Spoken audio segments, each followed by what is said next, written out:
मुझे यूँ लगता है कि मैं 2 पैरेलल प्रोग्राम कर रहा हूँ, एक इमीडिएट के ऊपर कर रहा हूँ और एक लॉन्ग टर्म के ऊपर कर रहा हूँ। लेकिन आप समझ सकते हैं कि ऐसा क्यों हो रहा है। हम इमीडिएट के अंदर फंसे हुए हैं कि रोज़ाना की खबर जो है, अभी आपने चैलेंजेस का जिक्र किया, जब तक आप ये इमीडिएट मामला नहीं तय करेंगे कि किसको जेल के अंदर किस बुनियाद पे जाना है, इंतखाबात किस वक्त होने हैं, इस्टेब्लिशमेंट के साथ पीटीआई के ताल्लुकात कैसे होंगे, पीडीएम की परफॉर्मेंस कैसे होगी, तब तक आप लॉन्ग टर्म चैलेंजेस को टैकल नहीं कर सकते। स्टार्टिंग पॉइंट क्या करें? मतलब आप डिस्कशन करते रहते हैं आपस में, स्टार्टिंग पॉइंट क्या है? किस तरह पाकिस्तान को पुल आउट करें इस इमीडिएट क्राइसिस से? देखिए, पाकिस्तान स्टार्टिंग पॉइंट है कि पॉलिटिकल लीडरशिप को एक जगह बैठना पड़ेगा। ये जो सियासत को हमने नफरत में बदल दिया है और जो सियासत दुश्मनी सी बन गई है, इस तरह भी आपने शाह महमूद साहब के बारे में सवाल किया। हम किसी न किसी हवाले से पिछले 35 साल से अगर कलीग्स नहीं थे लेकिन एक पार्लियामेंट में थे, मुखालिफ भी रहे हैं, साथी भी रहे हैं, ज़ाती तौर पर भी ताल्लुकात रहे हैं, तो मैं उनके बारे में स्पेकुलेट नहीं करना चाहता कि वो क्या कर रहे हैं, क्या सोच रहे हैं, क्या करेंगे। लेकिन आज अगर पॉलिटिकल लीडरशिप नहीं बैठेगी तो आगे के रास्ते का तयन कैसे होगा? आज किसी में कैपेसिटी नहीं है। मैं हकीकत से आपको कहता हूँ, आप किसी जमात को पाकिस्तान की सारी सीटें दे दें, वो कुछ नहीं कर पाएगी। लेकिन भाई साहब ये बैठ नहीं रहे ना। आपने ये जुमले सेमिनार्स के अंदर आप समेत, प्रोग्राम्स के अंदर, इंटरव्यूज के अंदर, प्रेस कॉन्फ्रेंसेस के अंदर, I am sure party meetings में भी आपने कहा होगा, हजारों मरतबा दोहराए हैं, but it is not happening. तो लोग फिर कहते हैं कि अगर बैठ नहीं रहे हैं तो फिर स्टार्टिंग पॉइंट क्या है, क्या करें? फिर इंतशार है। ये आज इम्तिहान जो है वो पॉलिटिकल लीडरशिप का है कि अपनी सियासत से बाहर निकल कर मुल्क के मुफाद को देखें, क्योंकि आज गैर मामूली हालात हैं मुल्क के अंदर हर हवाले से। मईशत को देख लें, सियासत को देख लें, आइन को देख लें, जुडिशरी को देख लें, एस्टेब्लिशमेंट को देख लें, गैर मामूली हालात हैं मुल्क के अंदर। ये आपके मामूली जो बातें हैं कि मैं यहाँ बात करूँ वो वहाँ बात करूँ, उससे नहीं हल होंगी। लेकिन एक दूसरे को फितना कहता है और दूसरा उसको कहता है कि तुम पाकिस्तान के अंदर जो बदतरीन शक्ल है सियासत की उसके नुमाइंदा हो। तो टेबल के ऊपर तो बैठ ही नहीं सकते ना, तो आप फिर क्राइसिस का आगाज, हल का आगाज कैसे करेंगे आप? जरा if you were to have a starting point, वो क्या होगा? हमारे पास हिस्ट्री में ऐसी एग्जांपल्स मौजूद हैं कि जहां पर सियासतदान तमाम तर तलखियों के बावजूद बैठे। लियाकत बाग में मुझे आज किसी साहब के साथ गुफ्तगू हो रही थी, उन्होंने जिक्र किया कि लियाकत बाग में भुट्टो साहब के दौर में आइन बनने से, मुत्तफिका आइन मंजूर होने से महीना पहले वहाँ पर एक झगड़ा हुआ और उस झगड़े के अंदर जो अपोजिशन के लोग थे वो बड़ी अफरा तफरी हुई और कुछ लोग भी मारे गए। उसके बावजूद मुत्तफिका आइन बना। सैकड़ों लोग मारे गए 23 मार्च को। और फिर जी 23 मार्च 73। और फिर उसके बाद चार्टर ऑफ डेमोक्रेसी जो आपके सामने जो एक्सपीरियंसेस थे सियासतदानों के जिनसे वो गुजरे, अब इमरान खान साहब एक एक्सपीरियंस से गुजर रहे हैं, तो हमें अपनी अनाएं, अपनी ईगोज वो एक साइड पे रखनी पड़ेंगी। या शायद हम ये कह सकते हैं कि उस वक्त जो सियासतदान थे वो स्टेट्समैन थे और आज सिर्फ सियासतदान है। तो हमें रास्ता तो निकालना पड़ेगा। अगर हम रास्ता नहीं निकालेंगे तो कॉस्ट क्या है उसकी? लेकिन शायद भाई ने कहा कि अब फ्रैंकली अगर हम ये बातें करके नाउमीदी नहीं फैलाना चाहते, लेकिन कौन सी ऐसी चीज है कि जिसकी बुनियाद पे आप कह सकते हैं कि पाकिस्तान एक फेल्ड स्टेट का तस्वुर नहीं पेश कर रहा? हमारे पास चॉइस जो है लिटरली, हमारे पास इंतशार और एनार्की की तरफ हम बढ़ रहे हैं। और क्या होता है?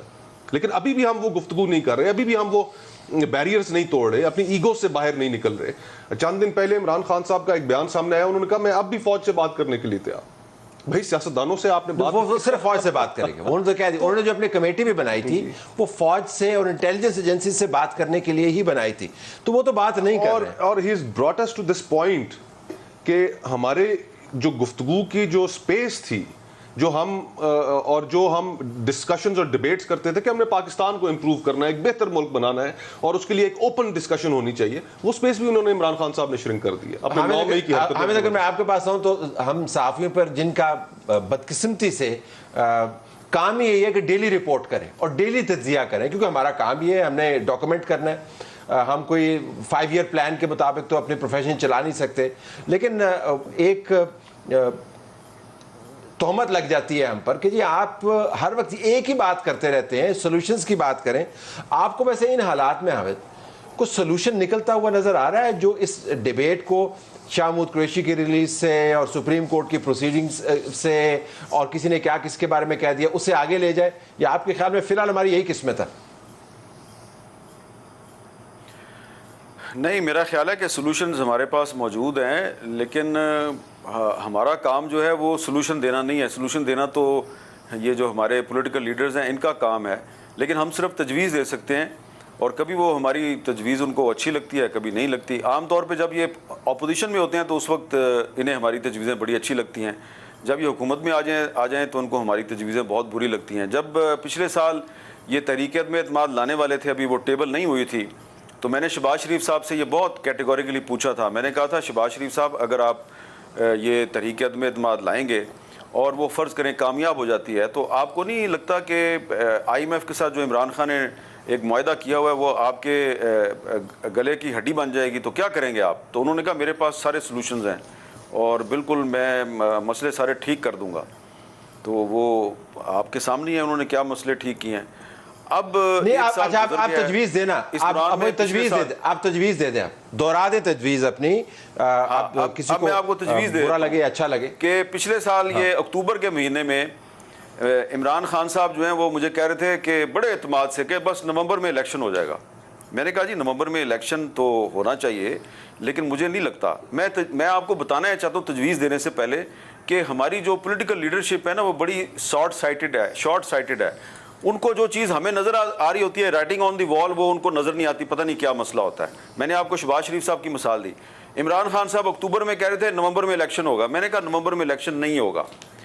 अब आ गया है जी जून 2023, तो मैं ये समझता हूँ कि जून 2023 में जो मुझे सोल्यूशन नज़र आ रहा है वो ये है कि किसी भी सूरत में जो पाकिस्तान का आइन है इससे इनहराफ ना किया जाए, और अक्टूबर नवंबर से पहले आप इलेक्शन करवाएं, भले कोई भी पार्टी जीतती है। इस वक्त जो हमारे कुछ बड़े बड़े सियासतदान चाहते हैं ना कि इलेक्शन ना हो, उनको ख़तरा यह है कि अगर इलेक्शन हो गया तो शायद उनको मेजॉरिटी नहीं मिलेगी।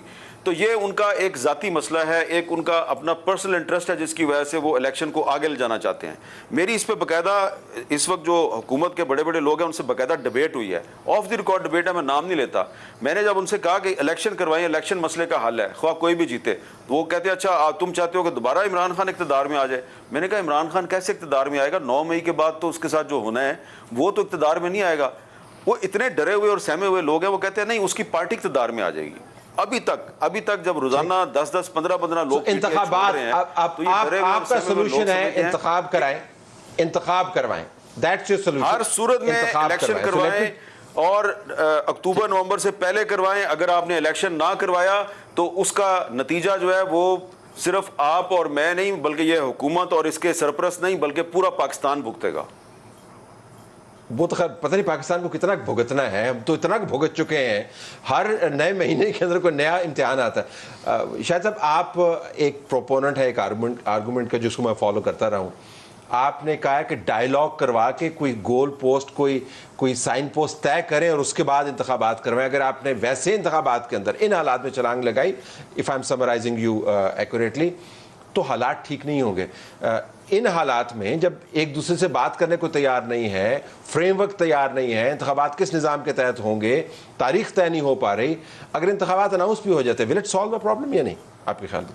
देखिए, इंतखाबात के अलावा कोई हल नहीं है आपके पास। ठीक, आइन से इनहराफ होगा, आपके मसाइल बढ़ जाएंगे, लेकिन इलेक्शन भी कोई हल नहीं देंगे अगर आपने उससे पहले डायलॉग नहीं किया और आगे का एजेंडा रिफॉर्म का तय नहीं किया कि मुल्क कैसे चलेगा। इकोनॉमिक रिफॉर्म्स, पॉलिटिकल रिफॉर्म, ये सब इसके ब्रॉड पैरामीटर्स आज तय कर लें, फिर आगे चलेगा। अगर ये आज बात नहीं करेंगे, कोई हुकूमत नहीं चल सकती। महीने तो 2 रह गए ना, कितने डायलॉग, टाइम ही नहीं है आपके पास। सर, ये चंद दिनों की बात है, जब आप बैठेंगे ना आधे मसले वहीं हल हो जाएंगे। बैठने को जब इस मुल्क के लोग देखेंगे कि हमारी पॉलिटिकल लीडरशिप इकट्ठी बैठी है, मुल्क के मसाइल की बात कर रही है, फिर जाके प्रोसेस शुरू हो। मियां मोहम्मद नवाज शरीफ ये कहते हैं कि गद्दारों के साथ या शहीदों की बेहरमती करने वालों के साथ डायलॉग नहीं हो सकते। That's his statement, that's the position your party has taken. इसके बाद क्या गुंजाइश बचती है? मतलब देखिए, बिल्कुल ये स्टेटमेंट है, लेकिन मैं ये कह रहा हूँ कि ये डायलॉग पार्टीज के दरमियान होगा। ठीक, ठीक है, आपस में अफराद बैठ के के एक दरमियान। एजेंडा तय कर लें। जो मैं इसलिए मैंने कहा कि जो 9 मई है इसने मजीद पेचीदगी पैदा कर दी मुल्क की सियासत में। उस पेचीदगी पे मैं आऊँगा ब्रेक के बाद। और पेचीदगी का अहम पहलू सियासी मामलात में अब सिर्फ सियासी जमातें ही नहीं हैं। पाकिस्तान की इस्टेब्लिशमेंट ने एक वाज़े अंदाज से एक स्टैंड ले लिया है कि 9 मई के वाक़यात के बाद जो लोग इसमें मुलव्वस हैं उनके साथ क्या होगा। मिलिट्री कोर्ट्स की भी बात बड़े वाज़े अंदाज से हो रही है, वहाँ पर ट्रायल बाकायदा चल रहे हैं। तो सिर्फ मामला सियासतदानों को आपस में बिठाने का नहीं है। और फिर जुडिशरी को हम किस तरह भूल सकते हैं? नहीं भूल सकते।